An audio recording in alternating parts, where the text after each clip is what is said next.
اہمیت نکاح، یہ 100% پکی بات ہے کہ جہاں نکاح نہیں ہوگا وہاں زنا ہوگا۔ اس لیے شریعت نے نکاح کی اہمیت کو واضح کیا ہے۔ آج جس معاشرے میں نکاح سے فرار اختیار کرتے ہیں، یعنی نکاح کرنے سے روکتے ہیں، آپ دیکھیے وہاں جنسی تسکین کے لیے فحاشی کے اڈے کھلے ہوتے ہیں۔ شرع شریف نے اس بات کو ناپسند کیا کہ انسان گناہوں بھری زندگی گزارے، اس لیے کہا گیا کہ تم نکاح کرو تاکہ تمہیں اپنے آپ کو پاک باز رکھنا آسان ہو جائے گا۔ اگر نکاح کا حکم نہ دیا جاتا تو مرد عورت کو فقط ایک کھلوانا سمجھ لیتے، عورت اپنے لیے کوئی مقام نہ رکھتی، اس کی ذمہ داری اٹھانے والا کوئی نہ ہوتا۔ شریعت نے کہا اگر تم چاہتے ہو کہ اکٹھے رہو تو تمہیں اس کی ذمہ داریوں کا بوجھ بھی اٹھانا پڑے گا۔ اہمیت حق مہر، نکاح ایک معاہدہ ہے جو میاں اور بیوی میں طے پاتا ہے، یعنی طے ہوگا۔ اس معاہدے میں اگر کوئی عورت اپنی طرف سے شرائط رکھنا چاہے تو شرع شریف نے اس عورت کو گنجائش دی ہے۔ مثال کے طور پر وہ عورت کہے کہ مجھے اچھے مکان کی ضرورت ہے، مجھے مہینے کے بعد اتنے خرچ کی ضرورت ہے۔ وہ عورت کہے کہ میں نکاح تب کروں گی اگر طلاق کا حق مجھے دیا جائے۔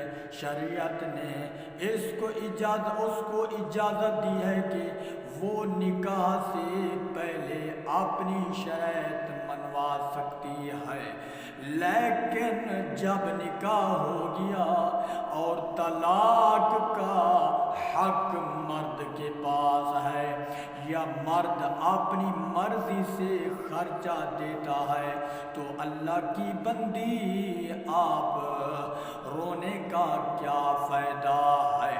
شرع شریف نے نکاح کو ایک معاہدہ کہا جبکہ ہمیں اس کی اہمیت کا پتہ ہی نہیں ہوتا۔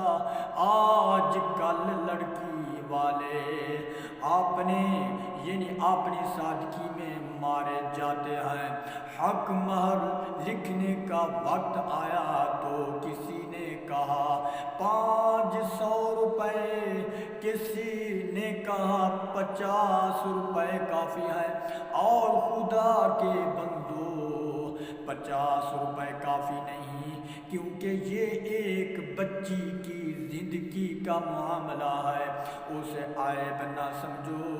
اگر تم سمجھتے ہو کہ کوئی بات نکاح سے پہلے طے کر لینا بہتر ہے تو شریعت نے تمہیں اس کی اجازت دی ہے۔ لڑکے والوں کی یہی چاہت ہوتی ہے کہ لڑکی والے حق مہر نہ ہی لکھوائیں تو بہتر ہے، کیونکہ ذمہ داری جو ہوتی ہے سنیے اور دل کے کانوں سے سنیے کہ حق مہر کے معاملے میں 3 سنتیں ہیں۔ آدمی کو اپنی حیثیت کے مطابق ان 3 سنتوں میں سے کسی ایک سنت پر عمل کر لینا چاہیے۔ پہلے نمبر دے حق مہر، یعنی حضرت سیدہ فاطمہ الزہرا رضی اللہ تعالی عنہا کا حق مہر، یا پھر حضرت سیدہ عائشہ صدیقہ رضی اللہ تعالی عنہا کو جو حق مہر حضور صلی اللہ تعالیٰ علیہ وآلہ وسلم نے ادا فرمایا، یعنی اس کو پابند لیا جائے تو یہ بھی سنت ہے۔ دوسرے نمبر دے لڑکی کے قریبی رشتہ داروں میں عام طور پر لڑکیوں کا جو حق مہر رکھا جاتا ہے اس کو کہا جاتا ہے ان کے برابر اس کا حق مہر بدنا، یہ بھی سنت ہے۔ تیسرے نمبر دے لڑکی کی دانش مندی یعنی نیکی اور شرافت کو سامنے رکھتے ہوئے اس کے نکاح کا حق مہر بندھا جائے، یہ بھی سنت ہے۔ شریعت نے 3 ابزشن دیے ہیں، ان میں سے کسی ایک کو پسند کر لے، اسے بھی یعنی سنت کا ثواب ملے گا۔ نکاح کے وقت حق مہر مقرر کرتے ہوئے کہتے ہیں کہ حق مہر معجل ہوگا یا موجل ہوگا، یعنی تو معجل کا مطلب ہے جلدی ادا کرنا، گویا میاں بیوی کے اکٹھے ہونے سے پہلے حق مہر معجل ادا کرنا ضروری ہے۔ خامد نہیں ادا کرے گا تو گناہ گار ہوگا، گناہ گار ہوگا۔ حق مہر کی دوسری قسم یعنی معجل ہے، اس کا مطلب ہے یعنی جب بیوی اس کو طلب کرے وہ خامد سے لے سکتی ہے، خامد کو زیب نہیں دیتا کہ حق مہر معاف کروانے کے لیے بیوی پر دباؤ ڈالے۔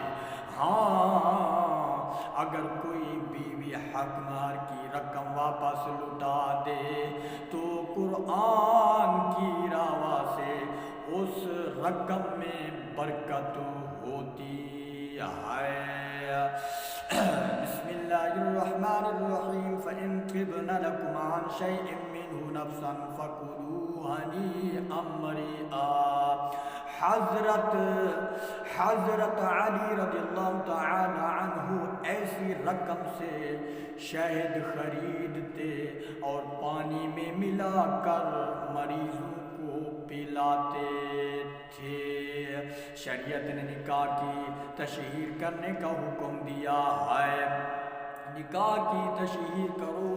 سنت یہ ہے کہ جمعہ کا دن ہو، جمعہ کے مجمع میں نکاح کرے یا کوئی اور بڑا مجمع ہو اس وقت نکاح کرے، دوستوں اور رشتہ داروں کو بلائے تاکہ سب کے علم میں آ جائے کہ آج کے بعد یہ لڑکا اور لڑکی اپنے نئے گھر کی بنیاد رکھ رہے ہیں۔ دعا ہے کہ اللہ تبارک و تعالی میرا پڑھنا تمہارا سننا اپنی بارگاہ قبول فرمائے، آمین ثم آمین۔ میرے دوستوں میرا چینل اچھا لگے تو سبسکرائب بھی کریں، لائک بھی کریں، بہت مہربانی، شکریہ۔ میں تو عالم بھی نہیں، قاری بھی نہیں۔